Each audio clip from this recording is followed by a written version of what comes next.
네, 새벽 시간마다 함께 신명기의 말씀을 살펴보고 있습니다. 신명기는 요단강을 건너서 이제 약속의 땅에 들어가서 그 모압 평지에서 모세가 행한 그 세 편의 설교로 구성이 되어져 있습니다. 첫 번째 설교는 1세대들이 약속의 땅에 들어가지 못하게 된 그 원인에 대해서 2세대들에게 일깨워주는 내용입니다. 두 번째 설교는 4장부터 26장까지인데 신명기의 본론이라고 할 수 있죠. 2세대들이 이제 가나안 땅에 들어갔을 때 그곳에서 준행해야 할 율례와 법도들을 소개하고 있습니다. 그리고 마지막 세 번째 설교는 27장부터 34장인데 이것은 결론으로서 이 세대들이 이제 하나님의 언약과 맹세에 참여시키시면서 그 예언적인 경고와 축복으로 너희들이 그 땅에 들어가서 하나님께서 이렇게 살아야 된다. 그렇다고 하면은 이런 축복을 할 것이고 이렇게 하지 않으면 하나님께서 너희들을 심판하실 것이다. 이런 어떤 경고와 축복의 메시지들을 이야기하고 있습니다. 1장에서 그러니까 신명기는 무엇입니까? 계속 다시금 하나님의 뜻을 새롭게 하는 거죠. 그들은 이미 승리의 경험이 있었고 또 사기가 매우 충천해져 있는 전쟁을 하기에는 가장 적합한 시기였는데 하나님께서는 모세를 통해서 그들에게 다시금 이 하나님의 언약을 상기시키고 하나님께서 그 가나안 땅에 들어가게 하신 그 목적에 대해서 왜 1세대들이 실패했는지 그 실패의 원인에 대해서 다시금 이야기하는 내용이 바로 이 신명기의 말씀인 거죠. 1장은 이스라엘 백성들이 왜 열하루면 들어갈 수 있는 그 길을 40년이 걸려서 도착했는지에 대해서 소개하고 있습니다. 이 가데스 바네아 지역에 이르렀을 때 하나님께서는 그 주시겠다고 하는 그 땅으로 올라가라고 명령하십니다. 그리고 그들의 조직을 정비하시게 됩니다. 그런데 이스라엘 백성들이 뭘 제안을 하게 되어집니까? 정탐꾼을 제안하게 되어집니다. 이유는 무엇이냐면 우리가 그곳에 가서 사람을 미리 보내서 우리를 위하여 그 땅을 정탐하고 어느 길로 올라가야 될 것과 또 어느 성읍으로 들어가야 할 것을 우리에게 알게 하자라고 이야기하면서 그런 얘기를 하는 거죠. 이 1장 27절 28절에 보면 장막 중에서 이제 그 정탐꾼을 보내고 그들의 평가들을 이제 듣지 않습니까? 그러면서 뭐라고 얘기하냐면 장막 중에서 원망하여 이르기를 여호와께서 우리를 미워하심으로 아모리 족속의 손에 넘겨 멸하시려고 우리를 애굽 땅에서 인도하여 내셨도다라고 얘기해요.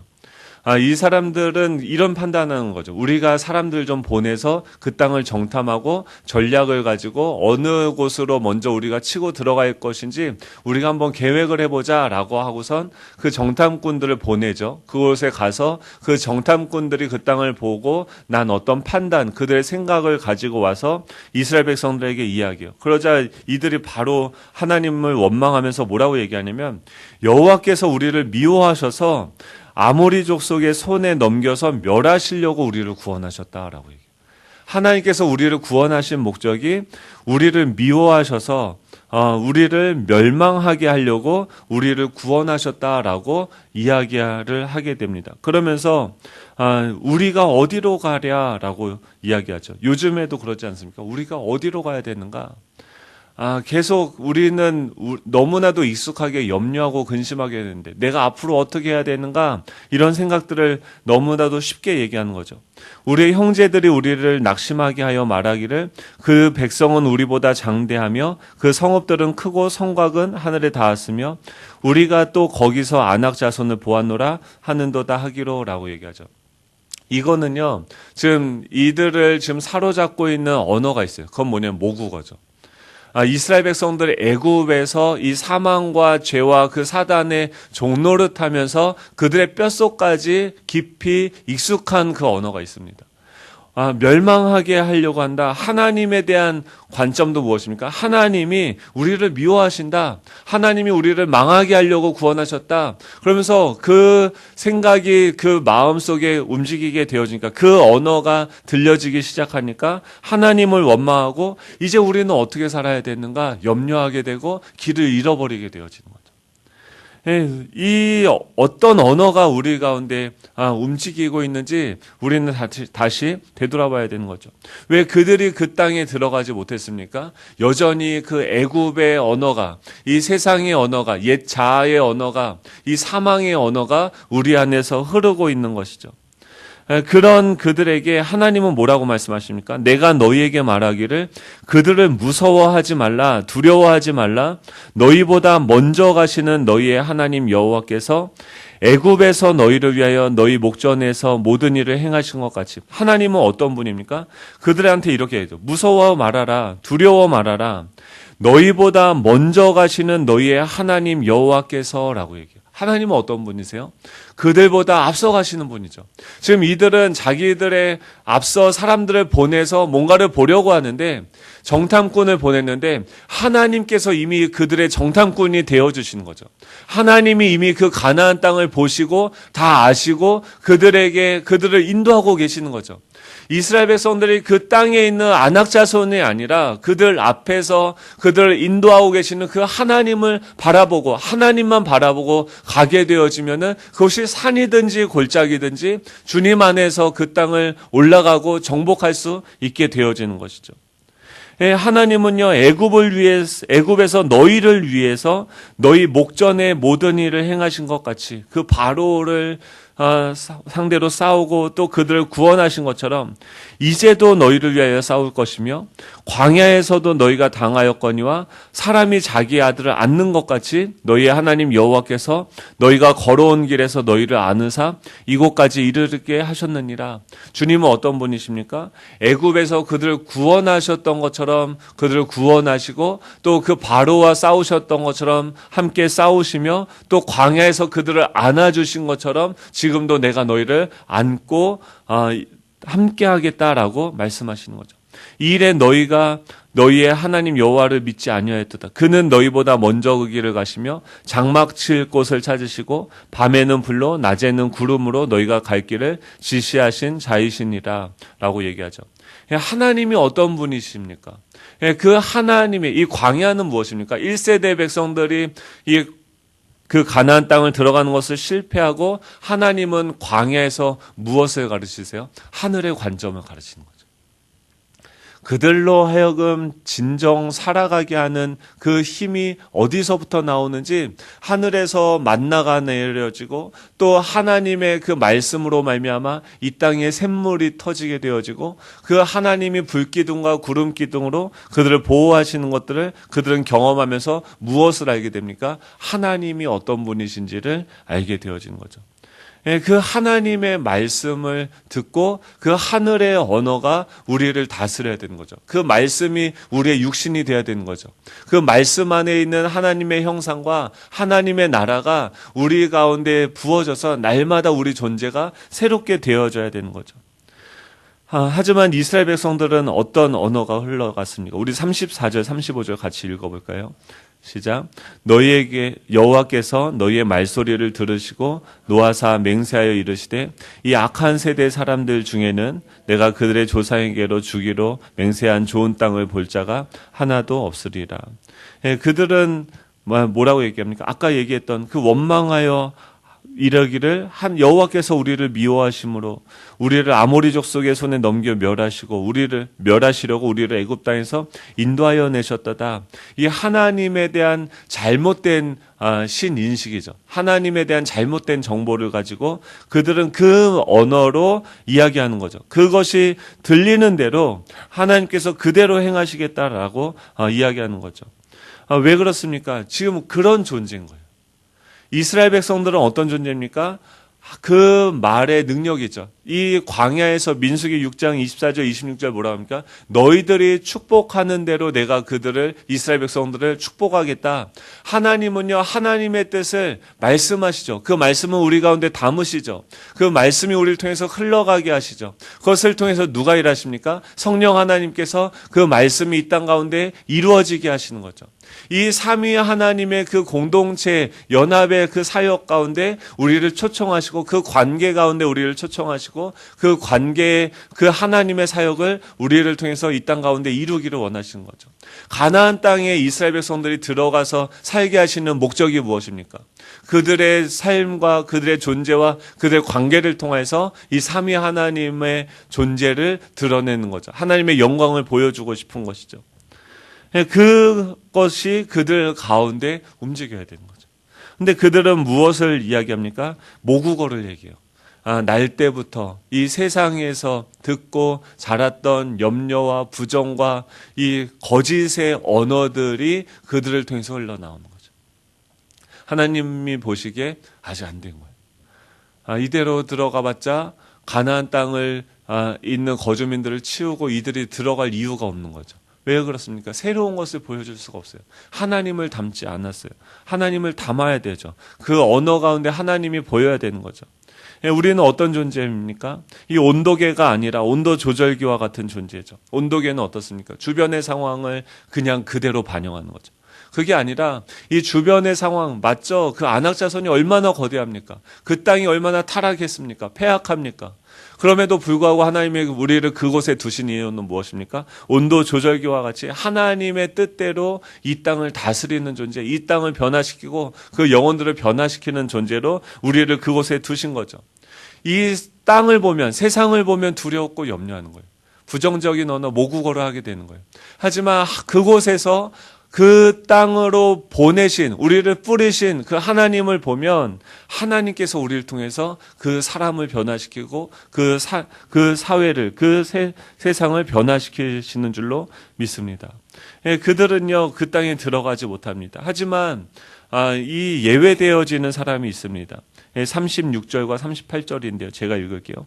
오직 여분네의 아들 갈렙은 온전히 여호와께 순종하였은즉 그는 그것을 볼 것이요 그가 밟는 땅을 내가 그와 그의 자손에게 주리라 하시고 38절이죠. 내 앞에 서 있는 눈의 아들 여호수아는 그리로 들어갈 것이니 너는 그를 담대하게 하라. 그가 이스라엘에게 그 땅을 기업으로 차지하게 하리라 라고 이야기합니다. 지금 다 못 들어가게 되어지는데 그곳에서 예외되는 사람이 있죠. 여분네 아들 갈렙과 또 눈의 아들 여호수아였죠. 그들이 제외된 이유가 무엇입니까? 우리가 보통 흔히 어떻게 합니까? 순종했으니까 들어갔다라고 이야기합니다. 표현적으로는 맞죠. 순종하면은 들어가요. 그러면 못 들어간 사람들은 왜 못 들어갔습니까? 불순종해서 못 들어갔을까요? 그러면 문제가 생겨요. 이 가나안 땅의 입국 여부를 가리는 조건이 순종과 불순종인가? 그거는 아닌 것 같아요. 왜 그러냐면 39절에 보면 지금 이 여호수아와 갈렙 외에도 들어가는 사람들이 나오는데요. 우리 39절 같이 읽어볼까요? 시작. 또 너희가 사로잡히리라 하던 너희 아이들과 당시의 선악을 분별하지 못하던 너희의 자녀들도 그리로 들어갈 것이라. 아멘. 네, 38절이죠. 네, 그가 그곳에 누가 또 들어가게 됩니까? 너희가 사로잡히리라 하던 너희 아이들과 또 당시 선악을 분별하지 못하던 너희의 자녀들도 그리로 들어갈 것이니라 라고 이야기합니다. 이 아이들은 거기서 뭐 순종하거나 이런 것이 없죠. 마태복음 18장에 보면 제자들이 예수님한테 나와서 물어봅니다. 천국에서는 누가 큽니까? 라고 예수님께 물어보죠. 그 질문 자체가 벌써 오염이 됐죠. 지금 예수님한테 가서 이 제자들이 물어보는데 천국에서는 누가 큰 자입니까? 라고 물어보는데 이 천국에 대한 개념이 뭐예요? 크기의 조건으로서 그 천국을 보는 거죠. 거기서도 여전히 누가 크고 작고 벌써 그 언어가 이미 오염이 된 거죠. 이 세상적인 가치관으로서 예수님한테 가서 천국에서는 누가 큽니까? 라고 물어보는 거죠. 상대적인 그 개념을 가지고. 예수님께서 그것에 대해서 뭐라고 대답을 하시냐면 그 질문에는 대답을 안 하세요. 그리고 한 어린아이를 불러서 그들 가운데 세우시면서 제자들은 누가 크냐 하는 크기로 물었는데 이 세속적인 그 논리로 질문을 하는데 예수님께서는 그 질문에 대답하지 않고 오히려 아주 작은 어린아이를 세워두시면서 말씀하시죠. 뭐라고 얘기하면 진실로 너에게 이르노니 너희가 돌이켜 어린아이들과 같이 되지 아니하면 결단코 천국에 들어가지 못하리라 라고 얘기합니다. 누가 크냐라고 물어보는데 예수님은 뭐라고 얘기하냐면 천국에 들어갈 사람은 마치 이 어린아이와 같은 존재여야 된다라고 이야기하는 거예요. 어린아이는 어떻습니까? 뭐 순수하죠. 순수한 게 착한 겁니까? 그렇죠. 저 사람 되게 순수해라고 얘기하면 순수하죠. 백옥 같은 순수함. 순수한 건 어떻게 보면 뭐라고 얘기하면 무지한 거죠. 순수한 건요 착한 게 아니에요. 아이들이 순수합니까? 애를 키워보면 알죠. 얼마나 그렇죠. 그렇죠. 천사 같은 아이들이죠. 맑고 순수하기 때문에 아이들이 천국에 들어가는 게 아니죠. 아이들의 특징은 뭐예요? 정말 그 악마같이 끝까지 바락바락 자신의 요구를 이야기하면서도 절대 너 그럼 집 나가 그러면 나갑니까? 안 나가요.